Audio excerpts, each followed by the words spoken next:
Welcome to today's presentation, Preparing for Audits with Inspec. Let's go ahead and get started. Nick, why don't you kick us off by telling us what you'll be covering here today? Excellent. Thanks, April. Sounds like I am.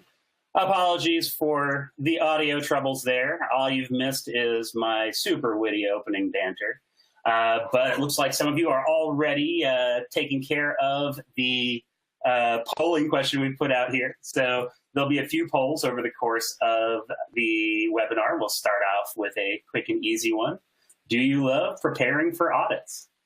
Give folks another moment to answer, and we'll see how things are going. And thanks everyone who called out the audio issues on the Q&A. You are using it as intended. All righty, let's see how we did. Okay, pretty comparable break between yes and no, with "Are you kidding?" being the runaway leader here. But of course, it's a bit of a leading question. I would love to talk to all of you that answered yes, because I have yet to encounter anyone that answered that question yes to me. So I want to know what audits look like in your organization. Let's chat after this. But ultimately, you know, what I'm driving to here is that typically I've found audits tend to be painful. And the reason for that can be multi-layered. For starters, audits are time-consuming. There's rarely one single team that can answer an audit request end-to-end. And so audits often involve dozens, if not hundreds of people. If you don't have an answer to a particular auditor's question, you've got to pull people off product work to gather it, often as a one-off endeavor. This is not optional, since auditors' requests must be satisfied to pass. Of course, audits can be stressful. At Chef, we've actually heard from some of our customers that they have an easier time working with external compliance folks than their internal teams.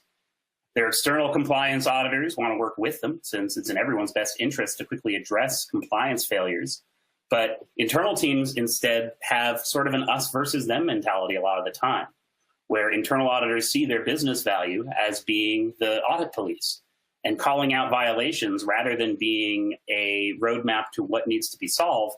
Instead becomes fuel for interdepartmental conflict, each group resenting the other's perceived impact on their performance metrics. Conversations like, "The audit team's jeopardizing my release deadline," or "The developers keep releasing insecure updates," and so on and so forth. And that sort of gets to the crux of it, which is they can be overwhelming. And these are getting more overwhelming by the day. Arguably, audits could be said to be easier a decade ago. I mean, outside of the previous two factors, which seem to be evergreen. But then came the explosion of the cloud. With the cloud came more servers, more containers, more things to test. It increases not only the volume of things that need to be evaluated, but their breadth.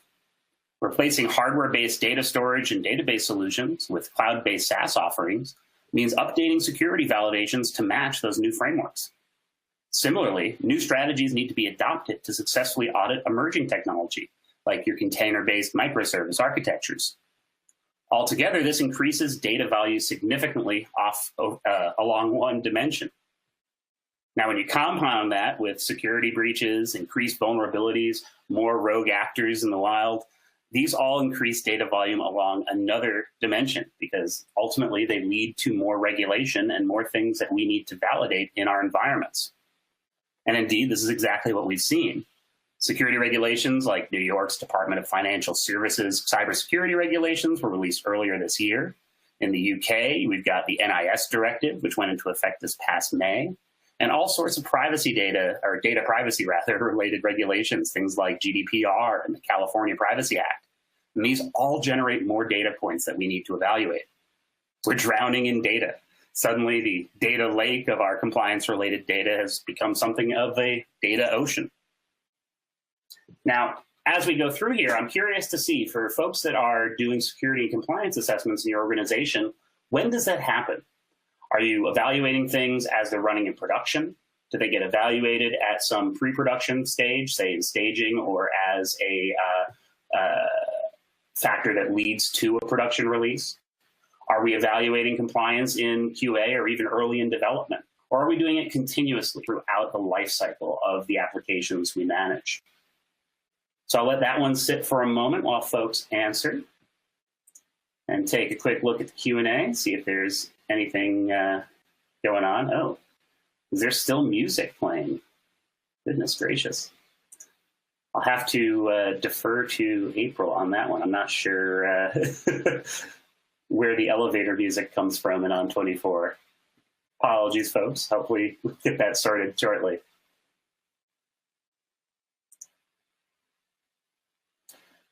So it looks like on our end, we have a presenter view going and no music is coming through. Suggestion is potentially refresh the browser, see if there's just something getting cached in there. But ultimately, let's see how we're doing on this poll. Looks like we've got some answers coming in. And there's a pretty broad scope of answers here. So it looks like, and this is very heartening, that about half of you say that you're continuously evaluating security and compliance throughout the development lifecycle, which is, spoiler alert, exactly what I'm about to suggest. Looks like the next leading one is in production, which is perfect because that dives right into this next piece of data, which is how traditional approaches can exacerbate this audit pain. So when we're taking a look at evaluating compliance only in production, say, this is pretty much in line with what we've seen in a lot of organizations we've worked with, where compliance gets left until the very last step, which in turn can cause a number of related problems. So for one, after dev and operations are done with software or environments, they get thrown over the wall for security teams to go through a review process. Those teams may not know exactly what's in there, so it's treated like a black box, sort of like the X-ray machine at an airport. And tools like scanners are used to try and figure out what's what. Those tools can generate a bunch of good data mixed in with reams of useless data, your false positives, etc. And so it becomes a huge manual process to parse that data and separate the signal from the noise. Worse, failing to define what is correct up front vis-a-vis compliance means that the cost of inevitable rework is very high. If we're only finding a security problem at the very end of this process, we're going to have to waste cycles on development, operations, QA, release engineering, where folks are trying to address an issue that could have potentially been taken on as part of the development lifecycle. Ultimately, this is why software engineers write tests and run them early. Because way back in the 90s, we had the same functional test in production problem, which created exactly these same pain points. And finally, and this is a key, we often have environments that aren't perfectly compliant. It's what we'll call exceptional conditions, or the ability to manage exceptions. A concrete example is, consider a manufacturer. They have a factory, and the control equipment in that factory runs on an older version of Windows. Now, the software vendor for that equipment has long since left the stage, so they don't have any way of patching or replatforming. So what they do instead is what's called defense in depth. You put rings of security around those systems that you know aren't going to be running the latest and greatest, say firewalls or intrusion prevention systems. And this will for sure show up as failing in a compliance scan, but what you need is a way to mark that failure as acceptable because you have sufficient compensating controls to address. This exception should be tracked somewhere and correlated with the auditing system so that we don't keep raising the alarm every time we evaluate our systems. But to the extent that organizations are even tracking this, it's often poorly done. You might have Excel spreadsheets if you're unlucky, or some proprietary database not connected to the scanner if you are. Ultimately, this means that IT staff are spending time every audit cycle redoing the exact same work to cross off all exceptions from audit reports. This is a huge waste of time. In fact, we had one customer that told us they would have to wait a year to have their new projects inspected. A whole year. Talk about a great way to kill productivity and innovation. The developers can get unhappy or quit, which means you lose good talent, and the business isn't happy because we can't get our new product capability out to launch to compete with other digital leaders in our space. So there goes our competitive advantage. So ultimately, let's take a look at some real world data. So as April mentioned, we'll be talking a lot about PCI compliance in this webinar. But really, this is just an example. And a lot of the concerns we'll cover here have a pretty broad application to really any kind of compliance framework you're going to be subjected to. For evaluating PCI, a great resource is the Verizon Payment Security Report, which is an in-depth report that focuses on PCI regulation, but also specifically at how companies performed in their interim evaluations, which are internal evaluations meant to determine compliance status prior to a formal audit. So all of the companies that were studied here had previously passed their audit, and this data illustrates how well they were able to sustain that compliance year over year. So one thing that is particularly interesting is PCI is comprised of 12 key requirements that need to be passed. And in the Verizon report, each of those are broken down across industries in great detail. But the one with the highest rate of failure, nearly a third, is the one that involves being able to continuously evaluate security systems and processes. So clearly, this backs up that assertion that we aren't testing things often, frequently, or early enough.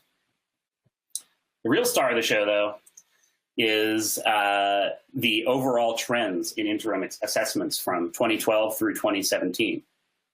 But kindly, this data is something of a mixed bag. On one hand, companies' performance on interim assessment has been improving steadily year over year. But even so, in the most recent round, nearly half of organizations are failing their interim assessments. Among those organizations, their control gap, or the number of failed controls as a percentage of those being assessed, has also been steadily widening, which makes sense, right? As the audits that we are undertaking become more complex year over year, this is indeed something we can see if we're not evaluating things frequently enough. Now, failing in that subsequent assessment, one that's intended to prepare us for upcoming audits, brings to light another pain point of this audit preparation that looms large, where we're evaluating security either infrequently or only in production, which is there's little insight into how well compliance is being met on a continuous basis. Once an audit has been completed, in effect, it's already out of date. Now, if you'll indulge me for a quick round of story time, and because I hold you all in high regard, I won't subject you to my Peter Falk impression, but I became aware of the concept of compliance audits fairly early in my career. I wasn't involved directly in any audits, but I worked at a number of managed hosting providers where sometimes our customers would come to us with PCI scans they'd run in their environment. This was a frequent source of pain for me because what we found was simply by a byproduct of the standards of the operating systems that those customers were using, those scanners ended up generating a ton of false positives.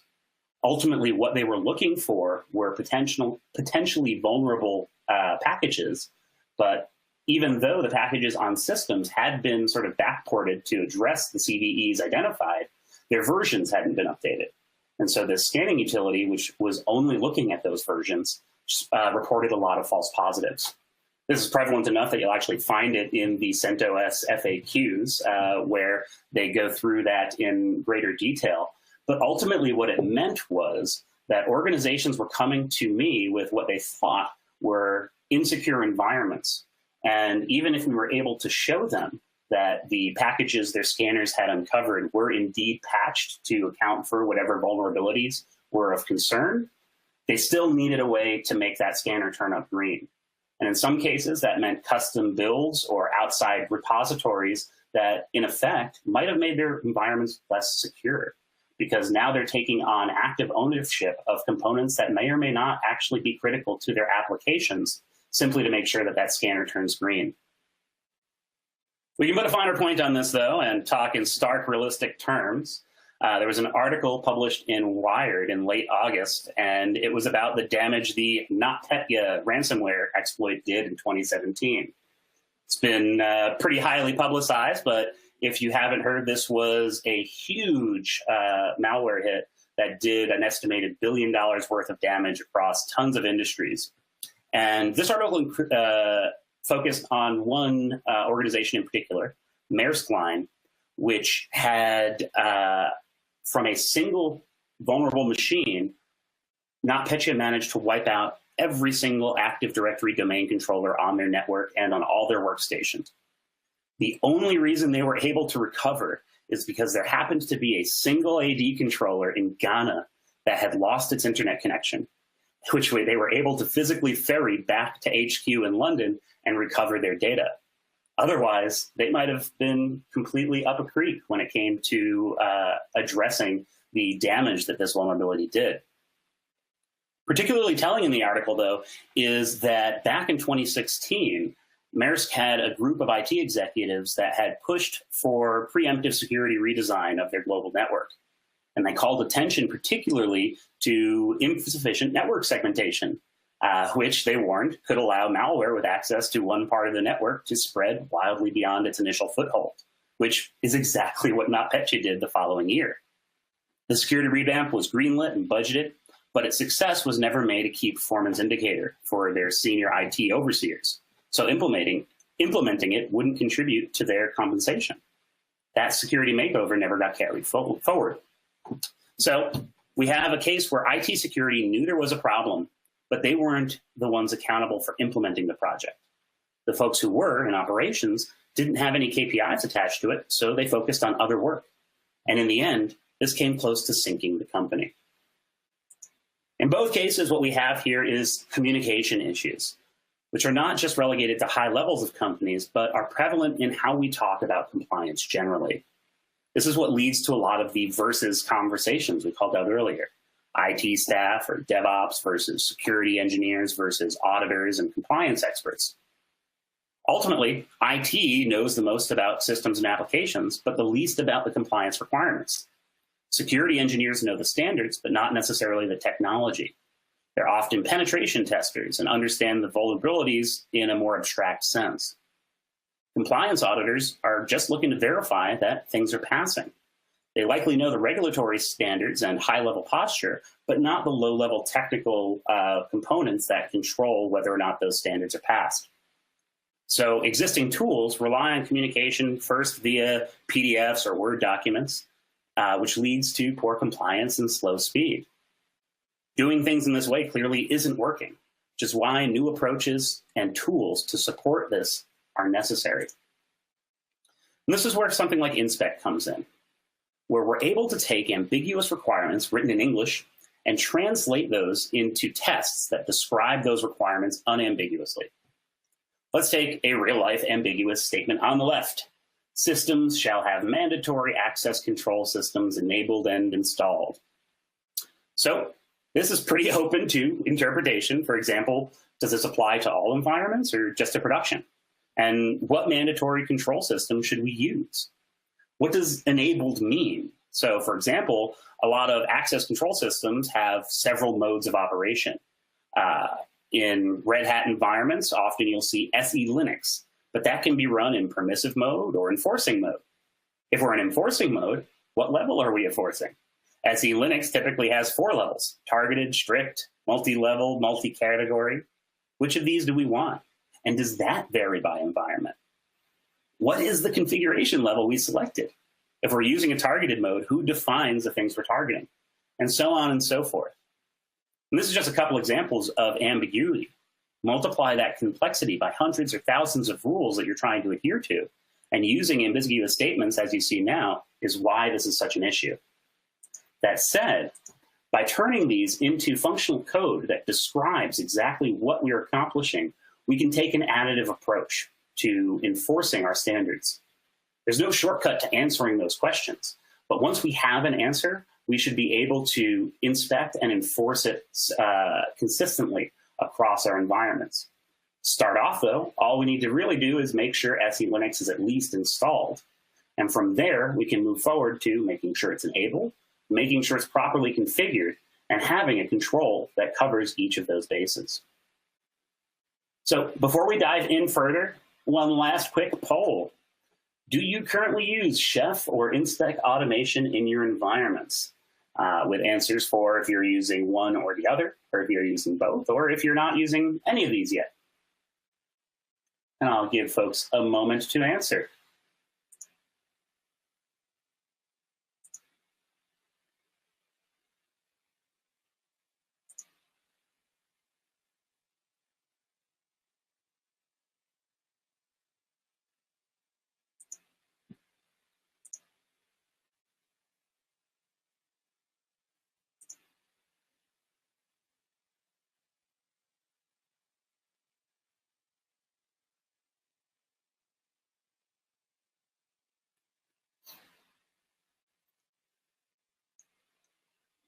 Alrighty.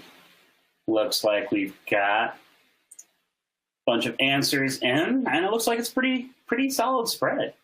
A lot of folks using either both or just Chef, some folks using just Inspec, and some folks not yet automating either end of things. No worries. We've got content here for everybody.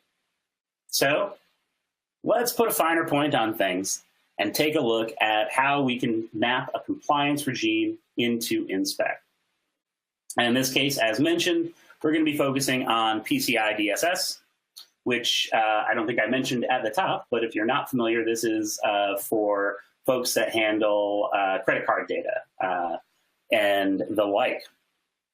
But as mentioned, this is something that probably folks have at least heard of, even if they're not subject to it. And a lot of the approach we'll discuss here is applicable to other regimes. Most regimes have both a mix of things you can and can't evaluate programmatically. So bad news, Inspec is not going to give you any way to assess physical security. That's not something that can be very easily programmatically scanned. But when it comes to evaluating, say, your operating system hardening, that's more in line with what a tool like Inspec can help us with. And one of the reasons we emphasize CIS, or the Center for Internet Security, is because many compliance rules can start with CIS as a foundation. And we'll see some examples in the next slide. But practically speaking, there's always going to be at least a little bit of tweaking to write additional rules, to turn off rules that aren't particularly pertinent to you. But having a baseline is a huge accelerator to getting started with this technology. It's hard to assess things if we don't have a target to hit, and this provides us with that right out of the gate. Compared with other technology that treats compliance as an all or nothing approach, where you're either green or red, and customization can be hard, Inspec allows that customization right out of the box. It's very easy to learn how to override and augment rules that don't quite capture your specific needs. And with that, the aforementioned CIS mappings. So even if you go and grab this PDF from CIS's website, as you can see, it's pretty big. There's a lot of data in here. But what this is it's a mapping by regime of the CIS benchmark rules that they publish to the relevant sections of those regimes. So things like PCI or HIPAA or NIST, et cetera. This allows us to create an example rule set, what's called a compliance profile in Inspec, as it appears in the aforementioned white paper, where we're taking a look at how we can include selectively just those CIS controls that directly apply to something like PCI and start creating our own custom profiles without having to write any net new code. So let's take a look at a quick example. PCI requirement 8, which is broadly about identifying and authenticating access to system components. So there'd be many controls to satisfy this, but one could be something like the example we see here, where we're taking a look at SSH's configuration and making sure that it is not configured to permit empty passwords. Other things that we can see here within Inspec code is that we have metadata we can attach to each control, showing which rules it's inheriting, in this case, Rule 5.2.9 from the CIS Level 1 benchmarks. The title and description fields allow us to increase readability and communication, even for non-technical folks. We see here even an example of adding multiple descriptions. So if we wanted to say, specifically call out what our rationale is for the particular implementation we're using, we can call that out in plain English, whereas the Inspec resource below talks more about the specifics of how it's evaluated. Those other metadata fields, like our impact and tags, allow us to easily triage issues, where impact provides us some relative criticality, so we can separate critical from minor issues. And also, tags will allow us to do any other sort of mappings we need. If we needed to call out specific rules within our compliance regulations, say, or what types of servers these regulations apply to, we can call those out in here. And finally, in the actual resource, those last few lines, we're describing matchers, like our SSHD config, in an abstract way, so that rather than creating regular expressions to try and parse configuration files ourselves, this SSHD config resource already knows how to parse an SSH config, and we simply need to define what keys and values we'd like to assess. In this case, the permit empty passwords option should be set to no. So one of the big pieces of value you get from a Chef Automate subscription is that we have a library of premium content, including these CIS benchmarks for just about every operating system under the sun, as well as for cloud providers like AWS, Azure, and Google Cloud Platform. Because Inspec has built-in inheritance feature, it lets us build our own profiles that are based on ones that are pre-existing. In this example here, what we're doing is we are requiring controls from the CIS benchmarks for Red Hat Linux 7, but specifying only the controls that we care about so that we can limit what data we get, giving us a greater ability to remediate any issues we uncover without an overload of, I think, something like 188 resources in the level 1 benchmarks alone, to say nothing of another couple hundred resources in the level 2 benchmarks. So it allows us to take some active control over which rules we are evaluating specifically without having to rewrite any of that content. So here, our example is inheriting certain controls that are called out in that aforementioned white paper, things like rules 365, 531, et cetera, et cetera. So one of the nice things about this is when we are inheriting things in this way, we're also able to customize things like the impact that each of those controls have. If the impact described in the upstream profile, our CIS benchmarks, doesn't match the impact that we feel in our own environment, we can actually override that here without having to update the upstream controls at all. But enough of me giving you an overview inside a slide deck. Let's go ahead and see this in action. So I'm going to go ahead and fire up a screen share here where we'll be able to see things running in my own environment. And as mentioned, there should be a separate media widget within the presentation software, which momentarily should show you my Chef Automate server. When we log in, one of the first things we'll see here is the event feed, which shows us all of the changes I've made to my environment, in this case, as I was preparing the demo. But you can see things like when nodes are created in Chef, when new scan jobs are created, and so forth. Before we dive into any of that, let's first take a look at the asset store. So this is what I was referencing earlier when we talked about some of the pre-existing profiles that you can get as part of a Chef Automate subscription. If we hop into the Available Profiles tab here, we can see all of the profiles that can be installed with a click of a button. And in my case, I've already installed the CIS Red Hat Enterprise Linux 7 benchmarks. What I've also done, if I can find the right window here, is I have created that a compliance profile to inherit a select subset of those controls. So rather than evaluate the full, did I get the number right? Yep, 188 controls that are in the level 1 benchmarks.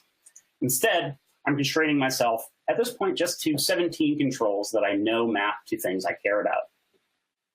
From here, we're able to set up a scan job, whether or not we have machines bootstrapped with Chef.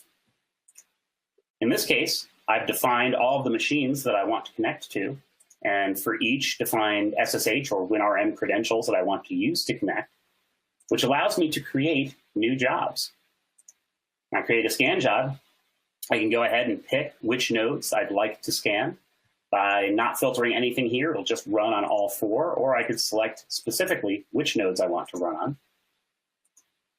Then I pick which profile I want. In this case, I'm going to use my PCI DSS demo profile. And finally, give things a name. We'll just call it, well, I've already used PCI test, so let's just keep the trend going. PCI test 3. Save. So because I didn't define a schedule for this, this is just going to run immediately as soon as I get created. And now we can see that it's running. Of course, I already ran this ahead of time, so we don't need to wait. It takes, I don't know, 2 or 3 minutes to complete. But spoiler alert, my systems are not compliant. But one thing that I can tell right off the bat is that while both my development and production machines are not passing all of our controls, there is a disconnect between the two environments configurations.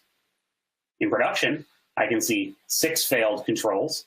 We can filter here just by critical failures. Doesn't look like we have any major or minor failures. Versus, if we take a look at our development environments, 10 critical controls. And if we compare to 2, we can see that it's these SSH controls that are failing only in development, but not in production. And so right off the bat, what we get from this is the ability to assess all of our environments with a consistent framework. We can decide that, say, these rules are not applicable to development and make the appropriate exceptions. But in this case, if I do care, and I think I do, I can take a look and see how things are configured. In my case, I am managing nodes with Chef. And it looks like it's been a minute since I ran Chef Client on some of those nodes, so they're showing up missing. But we'll go ahead and run Chef on those momentarily so we can get some nice feedback. If we take a look, however, at Dev1 and Dev2, I can see their run list right now consists of a generic hardening recipe, but not much else. If we compare this to our production environment, its run list has that same hardening recipe, but also an SSH configuration recipe.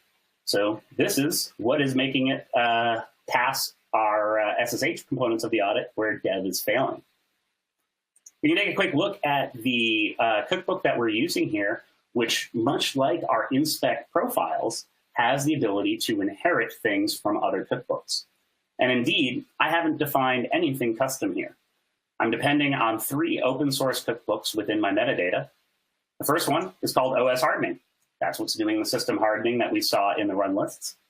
The other is using a cookbook from the Chef supermarket called SSHD, where we have the ability in attributes to define settings for individual SSHD configurations. These settings line up with the failures that we're seeing in compliance. So for example, if we take a look at Dev2, its critical failures, and take a look at one of the SSH ones, I can see here that it's expecting the log level in my SSH config to be info, but didn't find any log level item there. So inside the cookbook, we define SSHD config log level to info. So this is one of the benefits of being able to have functional tests for whatever we need to configure. We have the ability to map failures that we find in Inspec to specific configuration tasks that we'd like to execute in a tool like Chef, in order to make sure that Dev is performing just as well as production. All I need to do is add that to its run list. I've created myself a little alias script here to do a couple of things at once. So I'm going to update all of my machines in development to run the server baseline cookbook and the SSHD recipe. This will go ahead and do 2 things. It'll first update all of my development machines with that recipe in their run lists, and we'll then go run Chef Client on those systems and make sure that they converge. Now, once this is complete, in order to validate that our fix actually worked, we'll need to kick off another audit. Now, we can do this a few ways. We can create a new scan job and maybe this time give it a schedule so that it runs continuously. But we have an extra advantage because we're already managing these systems with Chef. We can have Chef invoke an Inspec scan every time Chef runs. That's where the audit cookbook comes in. This is the last dependency in my little wrapper cookbook here. And we can see here, really all I'm doing in any of these recipes is just including those recipes from our upstream cookbooks. What's different, however, is how I'm defining attributes. So the same way that I informed the execution of the open source SSHD cookbook with my own parameters here, I can do the same for the audit cookbook. Tell it to fetch profiles from my Automate server, to report results back to it, and define which profiles I'd like to run, the PCI DSS profile. The same way that I'm updating things to run that SSHD recipe, I can update things to run the audit recipe as well, which means that every time that Chef checks in, it's going to go ahead and trigger an Inspec audit to make sure that whenever I change the configuration of my system, I always know whether that change impacted my security stance. I can do the same thing in production as well. So let's go ahead and run that DCA. Update nodes. There we go. And we'll get the audit cookbook as well. These will run through. You can see here in development, we've got that audit recipe added to our run list, and it's running chef, and production will do the same. When this completes, I can go ahead and validate that I am actually now seeing consistent audit behavior on both systems. Now that we've run our audits, however, or rather, now that we've run the initial SSH configuration on Dev 1 and Dev 2, we can see that they checked in a minute ago. I can confirm that their run list now includes the SSHD recipe. And I can even see that it went ahead and updated my SSHD config as part of that chef client run. So my hope is when the audit comes in, we see the same level of failure and success between development and production, and can then focus on whatever future improvements I'll need to handle the remainder of controls that are failing. It looks like Dev is finished running its audit. By the way, quick sidebar, while I created a little alias, here are the actual commands I was running. We went ahead and added the run list item to all of our nodes, and then ran the knife SSH command to execute chef client on all machines that match this query, where their chef environment is production.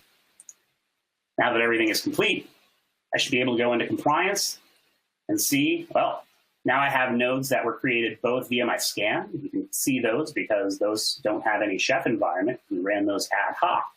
But the ones that I ran via chef client, I can now see their environments as well in the metadata. But more importantly, I can see that the number of failures are consistent across the board.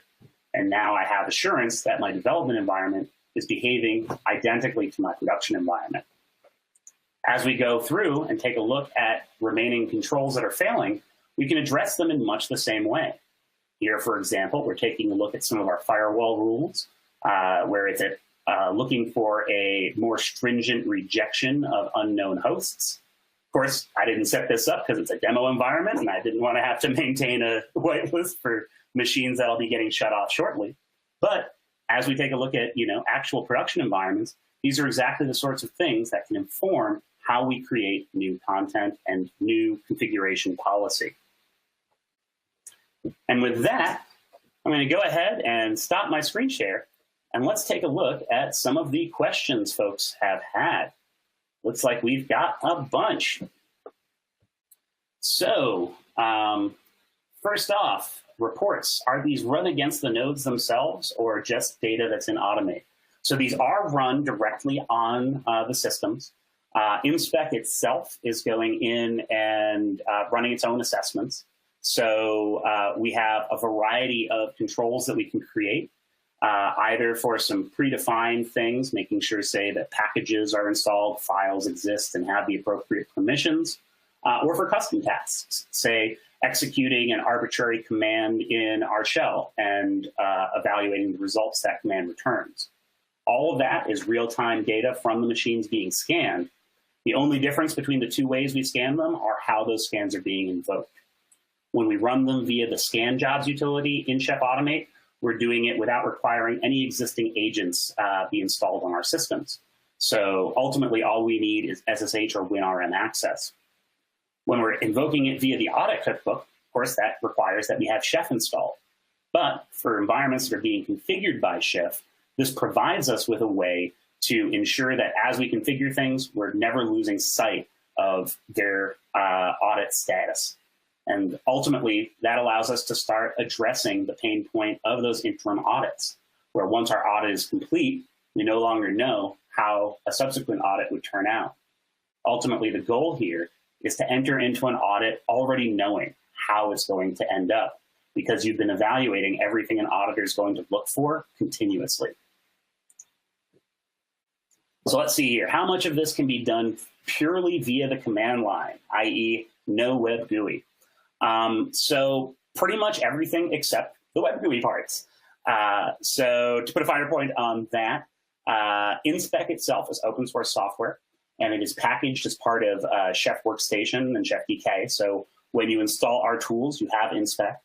And Inspec has an Inspec exec command that you can use to directly scan a machine from, say, your local laptop and provide results in a number of formats, either as raw JSON or in some more human-readable documentation formats.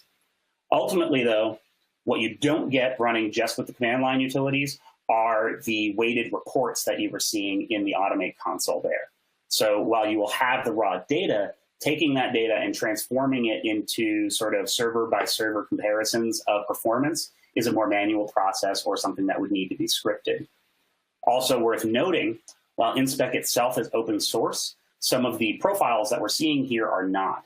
So the CIS benchmarks themselves are only part of a Chef Automate license.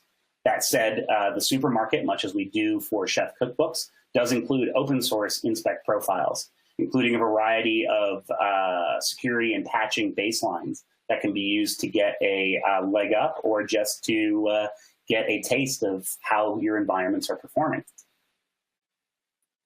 So what authentication methods are supported for SSH? Pretty much your usual suspects here. You can authenticate with passwords. You can authenticate with SSH keys. Doing so within the Chef Automate console, you have the ability to create a credential that uses either. You can also toggle whether or not that connection should be allowed to use sudo, which may be a requirement. In this case, some of the controls we're running are assessing things that are only readable by the root user. So using sudo is a requirement for some of those controls. But if what you're evaluating can be assessed with a non-privileged user, then you don't need to use sudo as part of the Inspec scan. When run via Chef client, it's just going to go ahead and inherit whatever permissions the user running Chef client has, which is typically root. So let's see, can Inspec be used independent of Chef? I might want to use Inspec for compliance, and infrastructure team folks can use whatever tool they choose. Absolutely. So that's one of the big things about the both the CLI and the in-browser scanning from Chef Automate is that neither of those require that machines be bootstrapped or managed by Chef. We actually produced a white paper that gave some examples where if, say, you were using a tool like Ansible to handle your configuration management, but wanted to be able to use Inspec to apply audits, how you might go about that. So Inspec can indeed be used, and tools like Test Kitchen, which is also part of Chef Workstation, allow you to use those Inspec rules as validations even when you're doing local testing. Within Chef Automate, we also have integrations with a number of cloud providers. And I think this came up in a couple of questions as well. So actually, while I'm talking about that, I'm going to turn the screen share back on because this is one that works better with a visual aid. So let's hop back into my demo environment here and take a look back at the asset store for a second here. So the CIS benchmarks that we have here cover a number of different operating systems, but also we can see things like the AWS Foundations benchmark. So when we're talking about cloud providers and the like, oftentimes the things we need to scan aren't on servers. So we don't have anything to SSH or WinRM to. For example, IAM, which is our user management, which is all sort of API and web-based.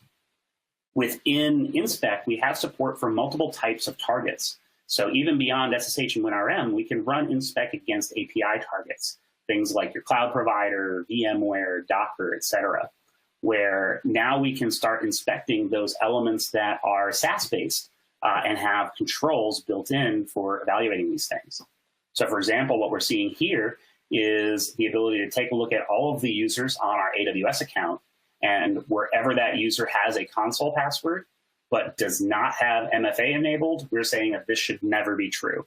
If you've got a password, you must have multi-factor authentication, and this control will fail if you have any users that don't fall into that schema. This can be crucial, especially since not a day goes by where we don't see new vectors of attack that are based on folks that are improperly securing those SaaS endpoints. Things like data storage buckets with improper security attached to them, where a tool like Inspec can help us validate those and find anything early that might not match our requirements. When it comes to doing it within Chef Automate, we actually have some built-in integrations. So right now there is an AWS integration where we can either inherit things from our Automate server's IAM profile or provide an access key and secret key. And if we choose API, that's where we can run scans against those non-server endpoints. When we choose EC2, which is AWS's VM solution, we're actually assessing servers, but can auto-discover machines in our account without needing them to be bootstrapped. So while you can do a scan job to anything you can connect to, in the cloud, we might have more dynamic environments with machines getting spun up and down automatically by scripts or Lambda functions or auto-scaling groups. In this case, we can ensure that whatever our actual estate looks like in the cloud, we're scanning everything and aren't missing any machines if they're not being configured by something like Chef.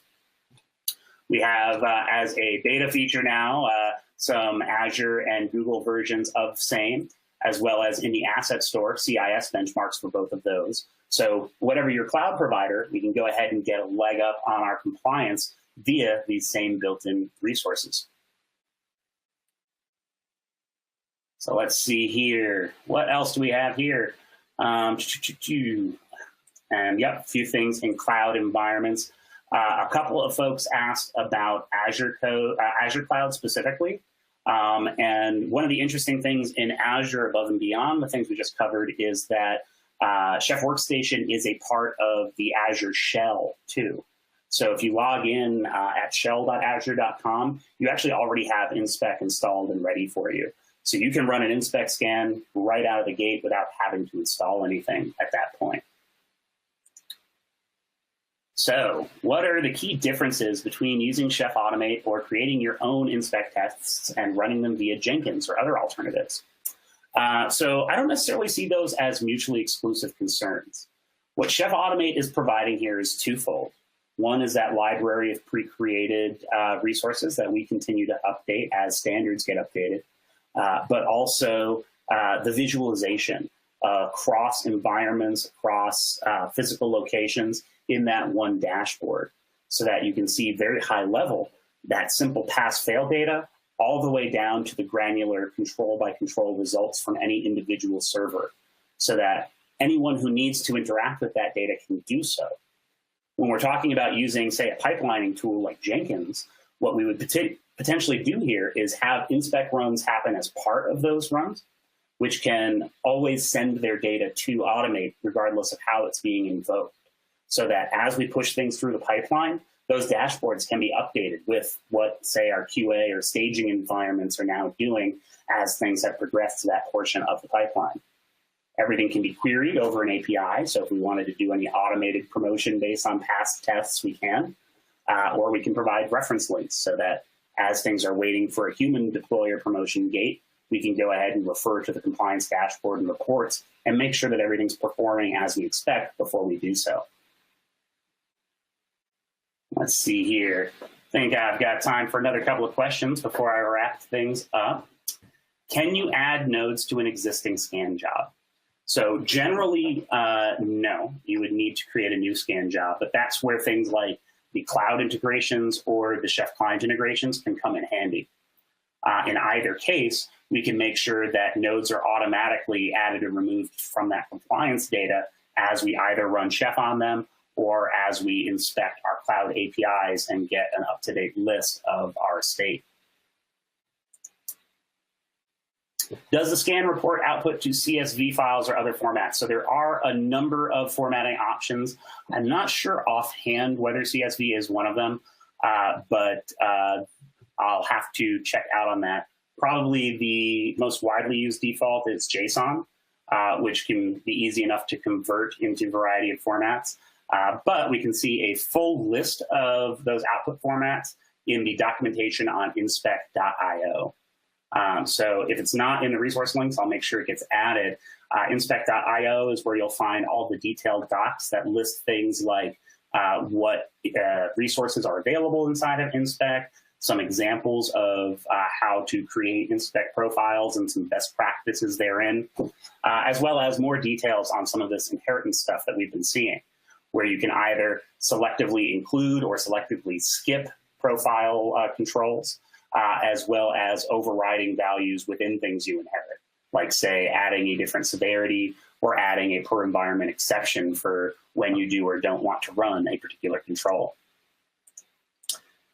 Is this feature available in AWS Chef Automate? So that's, I'm assuming that's talking about OpsWorks for Chef Automate, which is the AWS managed version of our Automate stack. The short answer is yes.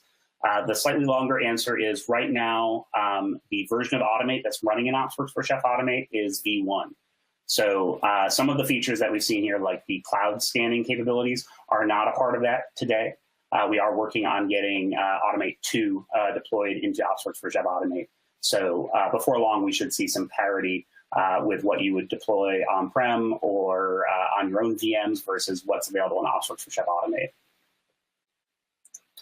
How does it work with Habitat packages? I love that question.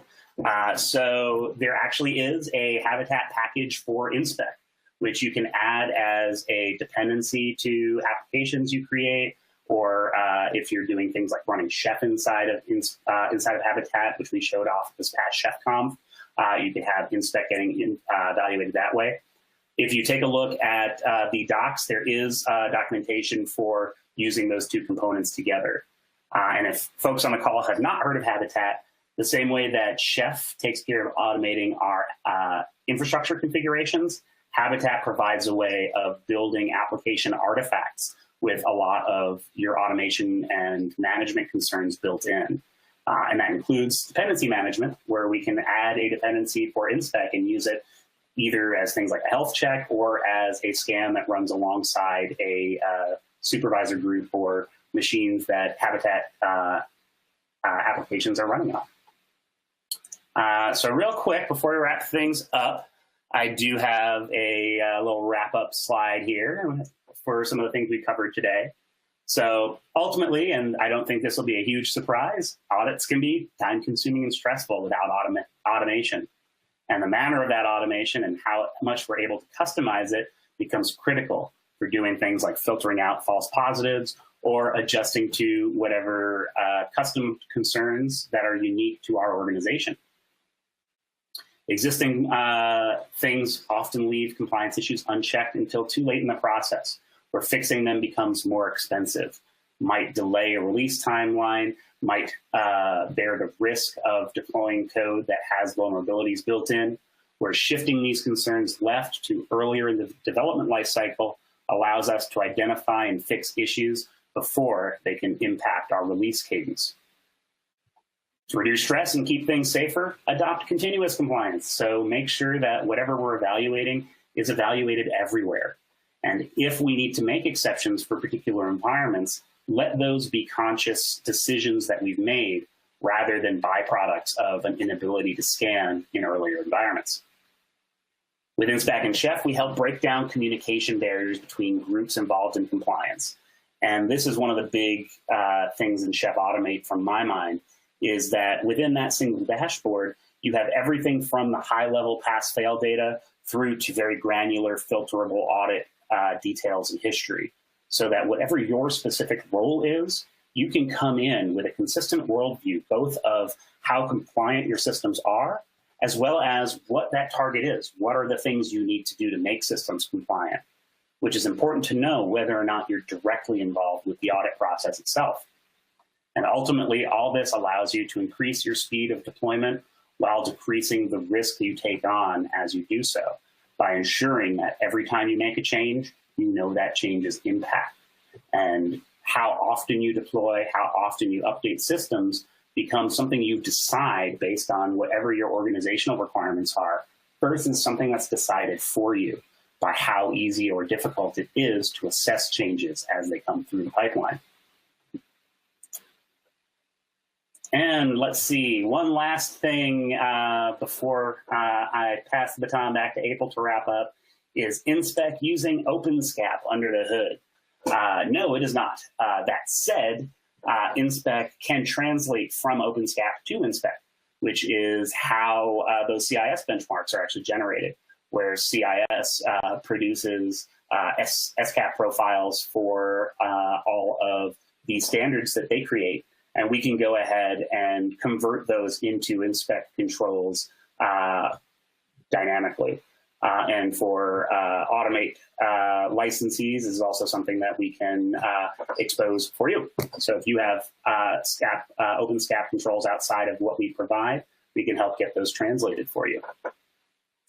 And finally, someone asked, what is the performance of these scans with a lot of nodes? Ultimately, how it scales for node by node is often going to be dependent on how those scans are being invoked. So if we're doing things with, say, the audit cookbook, it's going to be similar to how things scale for Chef Client. As far as the performance of the individual scans themselves, ultimately that depends on what we're doing within the scan. Generally speaking, Inspec itself is fairly lightweight and shouldn't impact the performance much of systems. But since we have the ability to run, say, arbitrary shell commands, if someone goes and runs a DD across an entire system to evaluate the file system, that's probably going to have an impact. But outside of those edge cases, it shouldn't have much of a performance hit to the machines being scanned. And with that, we, as April mentioned, have resources available for you in that resource widget. And we will be announcing with a blog post the recording once it's available. Any closing bookkeeping we need to do, April? Yeah, thanks, Nick. As you mentioned, as a reminder, there's a copy of today's presentation and resources located in the resource list. We encourage you to download the slide deck and bookmark any links you might find useful. For those of you that submitted questions that we didn't have time to answer, we'll follow up with you directly, and feel free to keep sending in any more questions as they come up. We, of course, hope you found value in all of the information that Nick presented on today. If you like what you saw, we encourage you to share the presentation with your teammates and professional networks. The on-demand version should be available by tomorrow, and we'll email you as soon as it's ready. You'll be able to access it using the same audience link you're using now. Thanks so much again for attending, and that wraps it up. Have a great day.